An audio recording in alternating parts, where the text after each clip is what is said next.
landing begins with an approach. The approach brings you into position to land. If it is a good approach, it brings you right to the spot where you want to set down. But before going any further with approaches in an airplane, let us simulate one or two approach problems in an automobile. Traveling along this straightaway, we get the car up to some established speed, say 35 miles an hour. The problem is to cut the engine at just the right point, so that with the car in neutral and without using brakes, we will roll to a stop just on the other side of the line. Needless to say, to do that without a lot of practice would be the neatest trick of the week.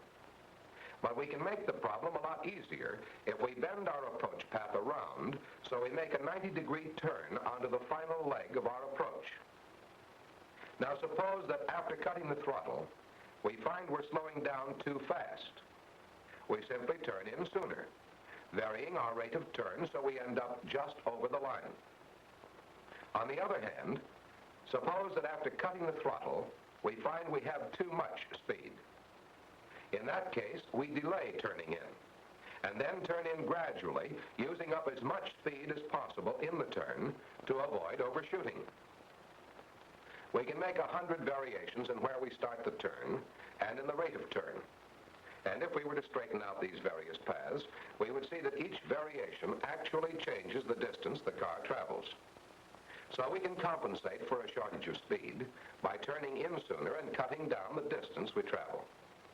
Or we can use up an excess of speed by delaying our turn and increasing the distance we travel. Now let us replace the automobile with an airplane and the lines with the edges of a landing field. We put the airplane into about the same approach position as we did the automobile, but at an altitude of 500 feet. And we cut the throttle. The problem is similar to the approach problem with the automobile, except now it is altitude we are dissipating, not speed. The gliding speed we keep constant. If we find we're getting too low, that is, if we are running out of altitude, we turn in early, carrying our rate of turn as necessary to bring us in comfortably in the first third of the field. But if we find we're not losing altitude fast enough, and it looks like we're in danger of overshooting, we delay turning in, using up our excess altitude by traveling the maximum distance and landing on the far side of the field. Or we can turn in and land anywhere between these two extremes, depending on whether we are short of altitude or have excess altitude we must get rid of. In the 90-degree approach, as in most flying, one of the greatest variables is the effect of the wind, that is, the movement of the air. This movement of the air affects the plane like the current of a river affects a boat.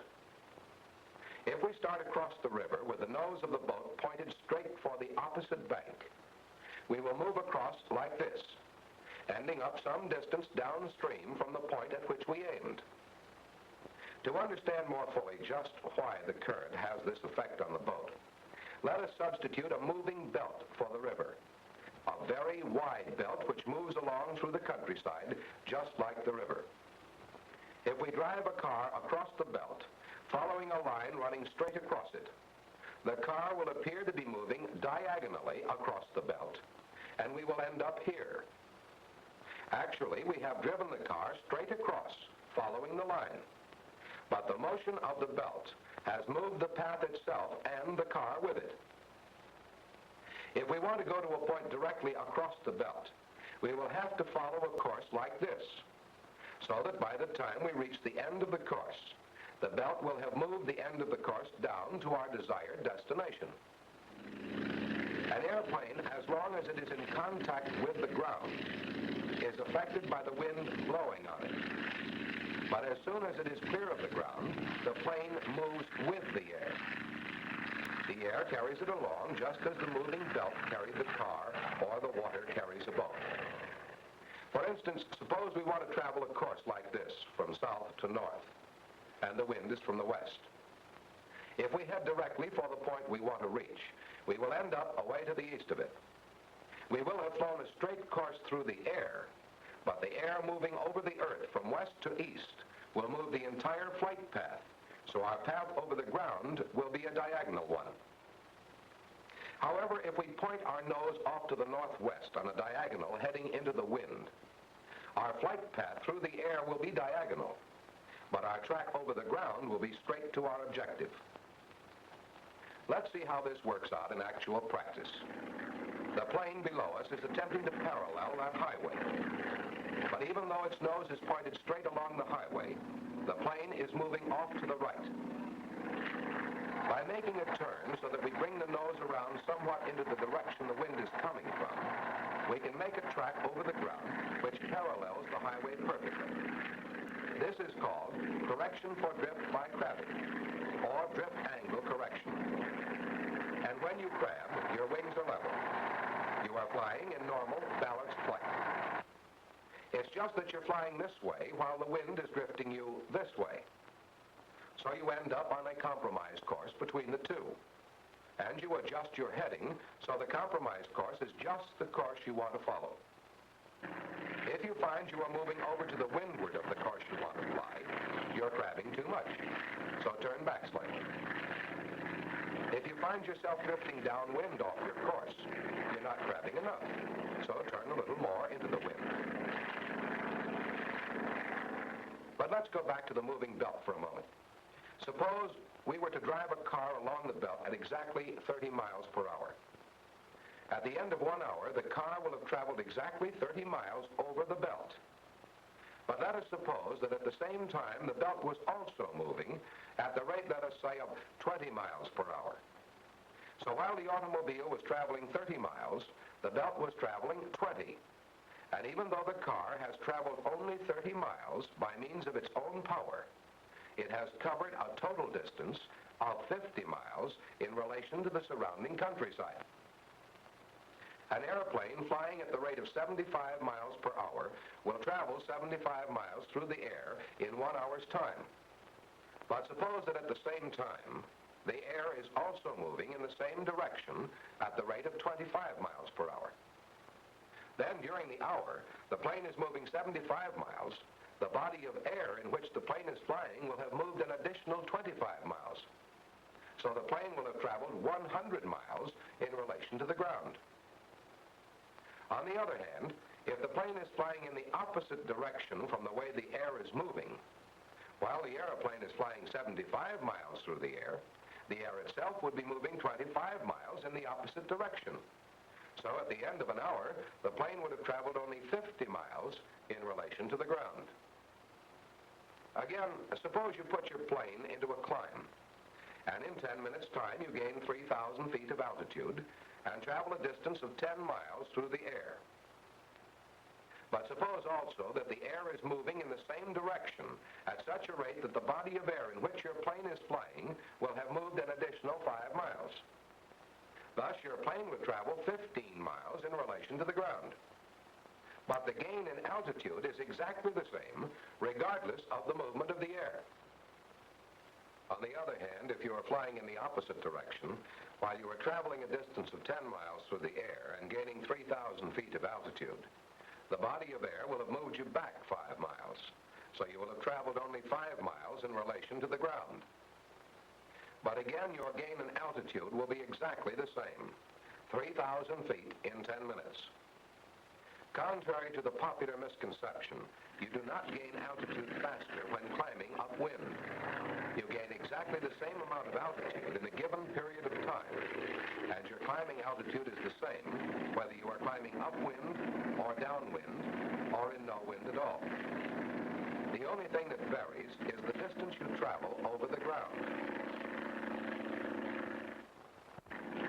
So in flying an airplane, you must deal with two different kinds of speed.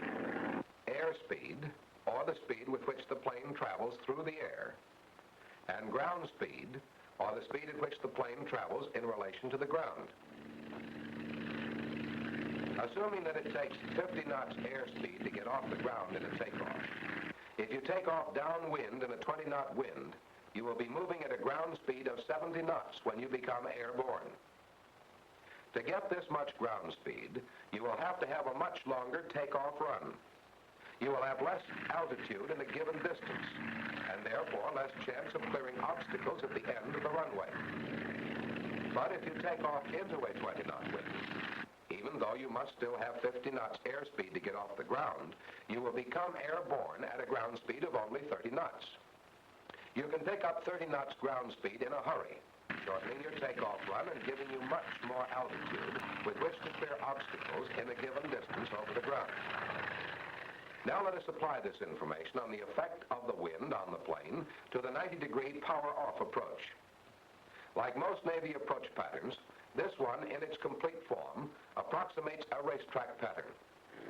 We take off from the practice field and climb straight ahead until we have cleared the edge of the field and have enough altitude to safely begin a climbing turn.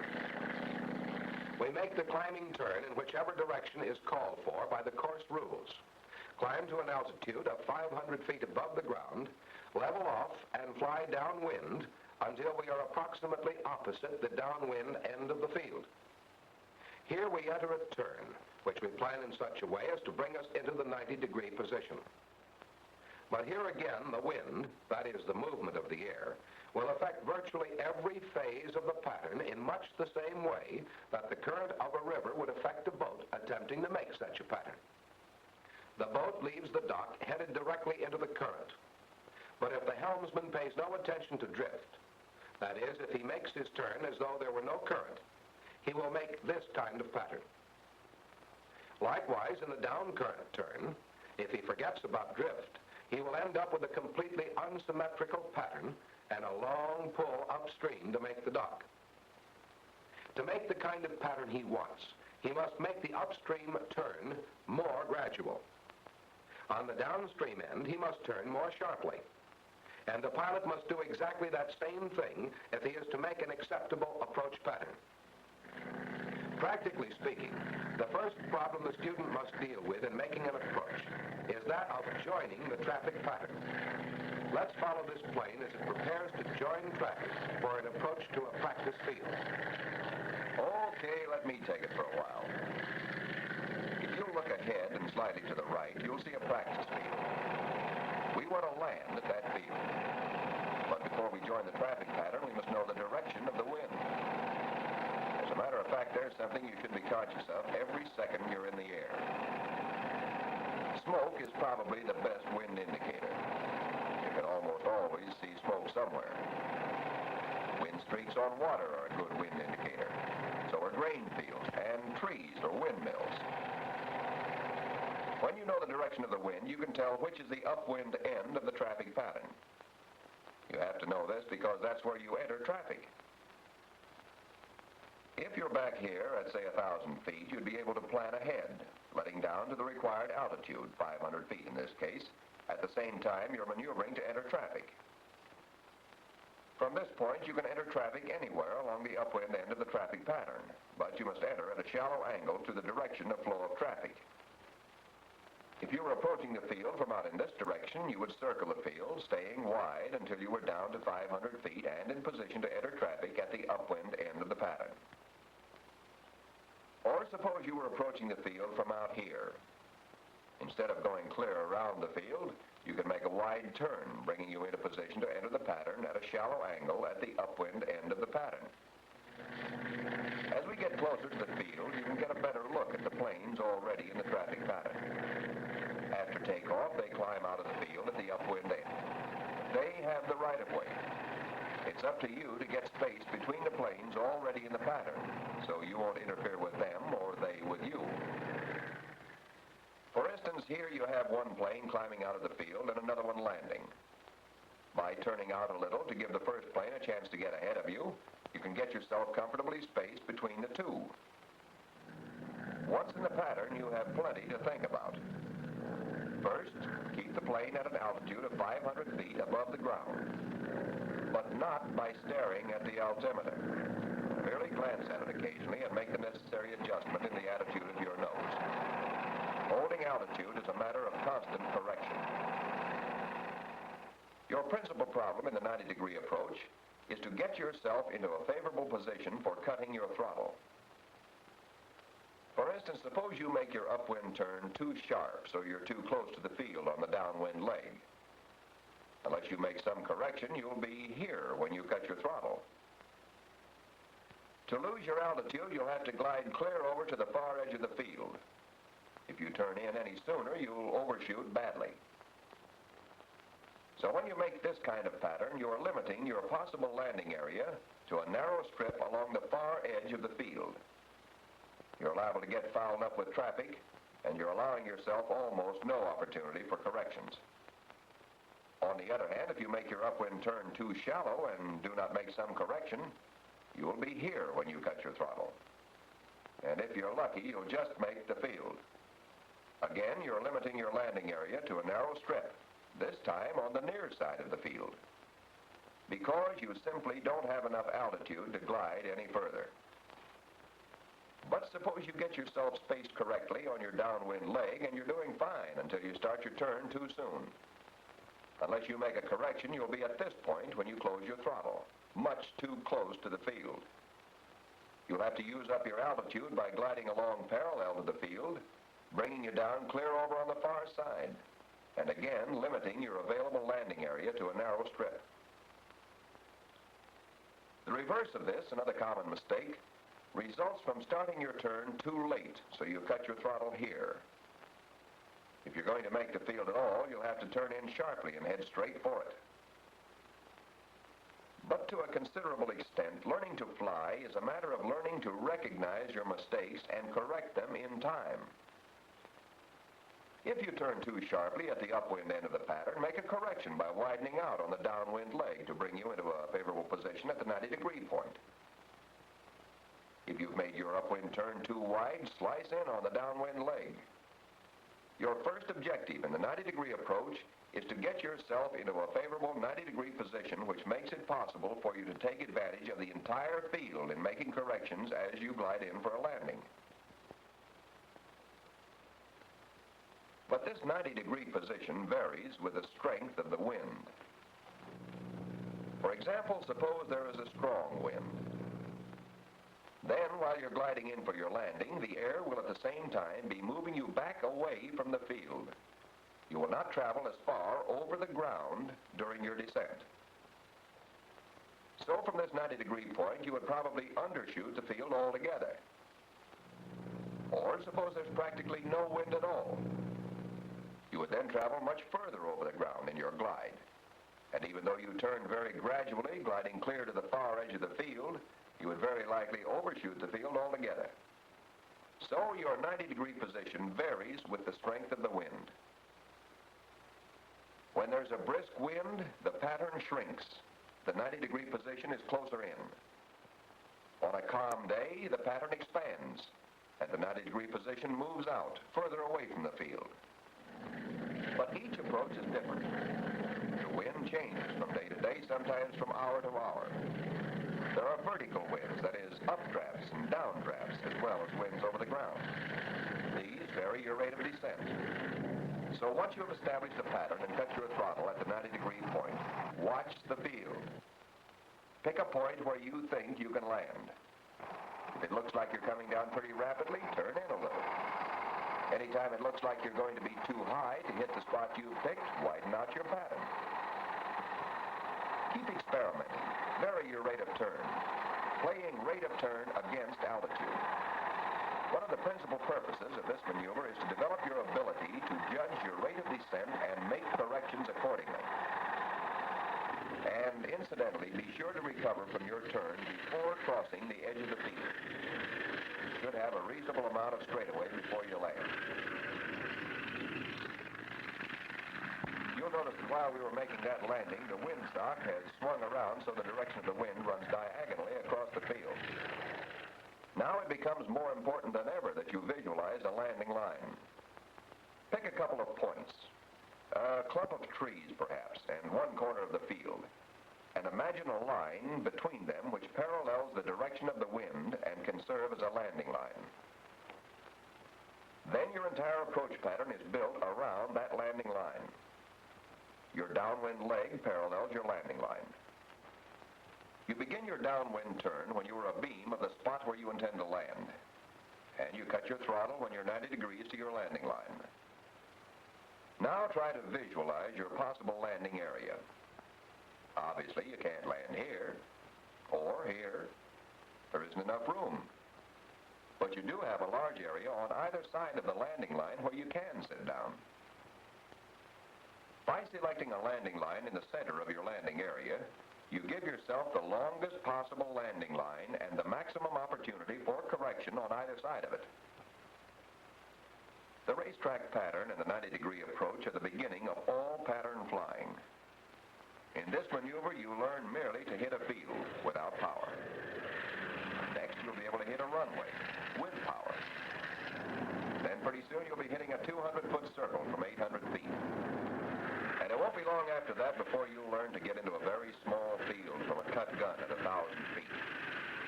All in preparation for the time when you may have to make a power approach to the rolling pitching deck of a moving carrier, or a jungle strip barely long enough for your landing run, and more than likely out of the wind.